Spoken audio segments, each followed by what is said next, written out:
দেখুন বন্ধুরা, আমরা যাচ্ছি সর্ষে খেতে। সর্ষে খেতে এই সময়ে কি পাওয়া যায় বলুন তো? বেথু শাক। ওই বেথু শাক তোলার জন্য আমরা, আমার শাশুড়ি মা, আমার মেয়েরা সবাই আমরা যাচ্ছি। এই শীতের সময় যখন সর্ষে হয় এই টাইমে এই বেথু শাকটা পাওয়া যায়, আর অন্য টাইমে এই বেথু শাকটা পাওয়া যায় না। আর দেখুন সর্ষে ক্ষেতগুলো এখনও কিছুটা ফুল এসেছে, কিছুটা সর্ষে ক্ষেতে ফুল আসেনি। আর আমাদের এই সর্ষে ক্ষেতের সাইডে দেখুন কারা আলুর চাষ করেছে। যারা সর্ষে আর কি তৈরি করেনি তারা আলুর চাষ করেছে। এই দেখুন আমাদের এই সর্ষে ক্ষেতে আমরা বেথু শাক তুলছি। এটা আমাদের ক্ষেতটা লিজ নিয়ে করা, এটা আমাদের নিজস্ব ক্ষেত না, আমাদের লিজ নিয়েই এই ক্ষেতগুলো করা হচ্ছে। আগে ধান করা হয়ে গিয়েছে, তারপরে এই যে সর্ষে লাগানো হয়েছে, তাই ক্ষেতে প্রচুর বেথু শাক হয়েছে, তাই আমরা তুলতে এসেছি। এই সর্ষের ফুলও খুব বড়া করলে খুব টেস্টি হয়, তাই এই সর্ষের ফুলও আমরা কিছুটা তুলে নিয়ে যাব বড়া করার জন্য। সর্ষের গাছ ও পাতা বেটে খাওয়া যায়। আর এই টাইমে তো এর সর্ষের ফুল ঝরে পড়ে যাবে, ওই জন্য আমরা সাইডের থেকেই বসে বসে, ভেড়ির থেকে বসে বসে আমরা তুলছি। আর এই সাইডে একটু ফাঁকা আছে, ওখানে আমি আস্তে আস্তে গিয়ে, ওখানটায় বেশি আছে ওই জন্য ওখান থেকে বেথু শাকগুলো তুলে নিচ্ছি। দেখুন আমার মেয়েরাও সর্ষে ক্ষেত থেকে বেথু শাক তুলছে, কত আনন্দ করছে ওরা। ওদের একটু বেড়ানোও হচ্ছে, আর আনন্দ করে করে ওরাও তুলছে, ঘুরছে। দেখুন এই সাইডে ফাঁকা আছে, এই ফাঁকা জায়গায় সর্ষে হয়নি, সেই জায়গাটায় অনেকটা বেথু শাক আছে। ওইখান থেকে আমি কিছুটা বেথু শাকও তুলে নিচ্ছি। এক মুঠোর ভিতরে চলে আসছে, এত বেথু শাক হয়েছে খেতে।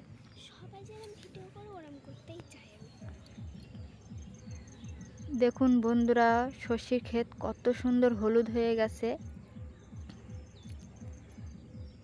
এই টাইমে সর্ষের খেতে গেলে একটা সর্ষের তেল ভাব গন্ধ বার হয়।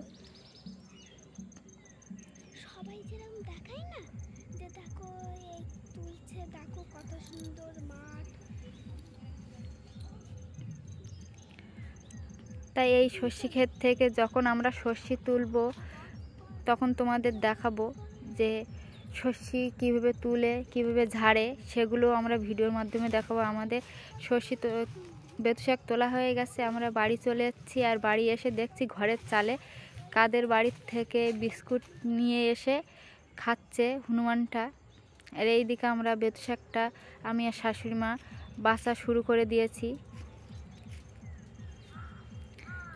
এই এত জালি শুধু ডগাগুলোই আমরা কেটে কেটে নিয়ে, আর সাইডগুলো শিকড়ের দিক থেকে ওইগুলো বাদ দিয়ে দিচ্ছি। আর ওই দেখো এইদিকে আমাদের কালু শুয়ে আছে ঝুড়ির উপরে।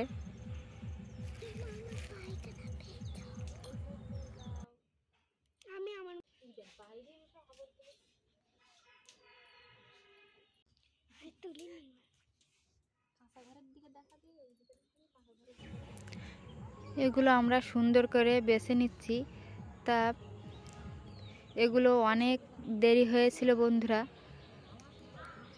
ছোট্ট ছোট্ট সর্ষের ক্ষেত থেকে আমরা বেথু শাক তুলে এনেছি। এদিকে আমার মেয়ে দেখো কত কাজ করছে, ও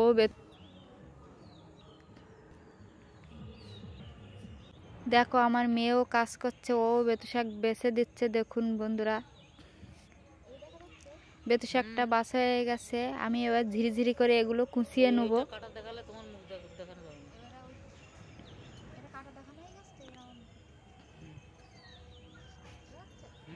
এগুলো ঝিরিঝিরি করে কুচিয়ে নিলে আরও ঘন্ট ঘন্ট হয়ে যাবে রান্নার সময়, আস্তে আস্তে থাকবে না, সুন্দরভাবে গলে যাবে। ওই জন্য আমি একটু বটিকে সাহায্যে ঝিরিঝিরি করে এগুলোকে কুচিয়ে নিচ্ছি।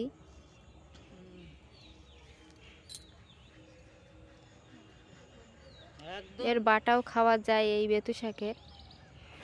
আমার বেতু শাকগুলো কাটা হয়ে গেছে, এবার আমি ধুয়ে নেব পরিষ্কার জল দিয়ে। দেখুন আমি কলে এসে এগুলোকে পরিষ্কারভাবে ধুয়ে নিচ্ছি। আমি অফ ক্যামেরায় এটা সুন্দর করে ধুয়ে নিয়েছি, যেহেতু শাক। কড়াইটা বসিয়ে দিয়েছি, দিয়ে দিচ্ছি তেল কড়াইতে।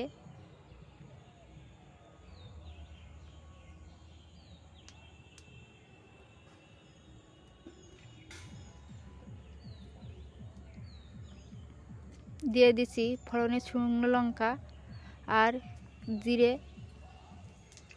শুকনো লঙ্কা জিরে দিয়ে ভালো করে আমি এটাকে লাল লাল করে ভেজে নেব।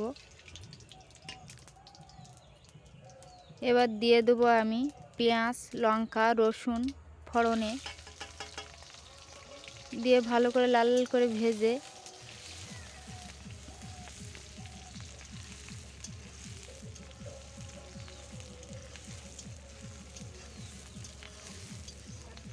দেখুন একটু লাল লাল করে ভেজে নিচ্ছে এটাকে।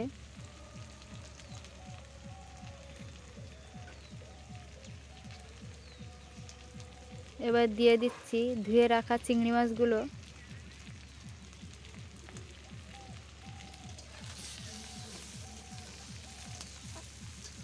মশলার সঙ্গে চিংড়ি মাছ ভাজলে তার একটা খেতে স্বাদ আলাদা হয়।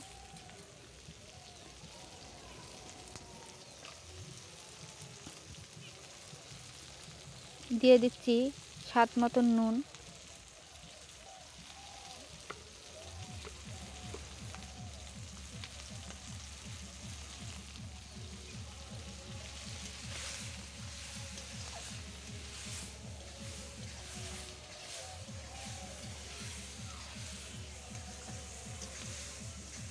দিয়ে দিয়েছি হলুদ, আর নুন হলুদ দিয়ে আমি ভালো করে মশলাটাকে লাল লাল করে ভেজে নিচ্ছি। এবার দিয়ে দিয়েছি কেটে ধুয়ে রাখা শাকগুলোকে।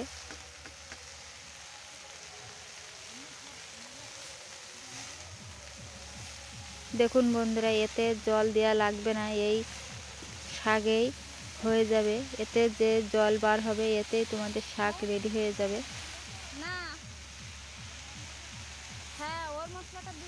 দেখুন এক কড়া শাক আমি নেড়ে ভালো করে নেড়ে দেখুন কতটা কমে এসছে শাকটা। এবার শাকে তো একটু চিনি না দিলে হয় না, ওই জন্য পরিমাণ মতন একটু চিনি দিয়ে দিচ্ছি।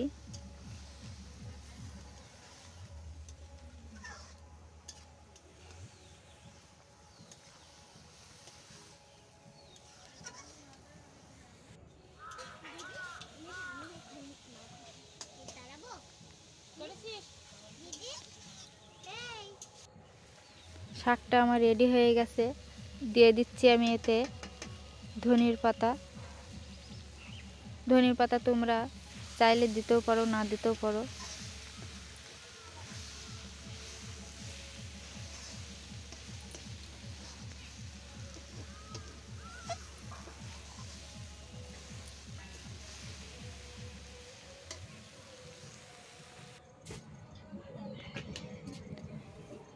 শাকটা আমার রান্না করা রেডি হয়ে গেছে।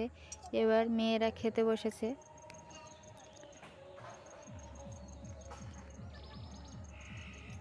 ওদের দিয়ে দিয়েছি শাক, বেতু শাক, আর এই দিকে ফুলের বড়া, সর্ষে ফুলের বড়া।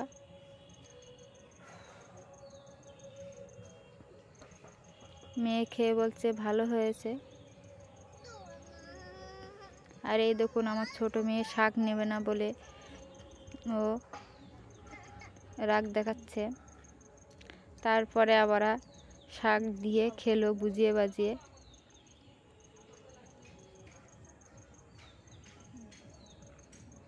যদি ভিডিওটা ভালো লেগে থাকে লাইক করে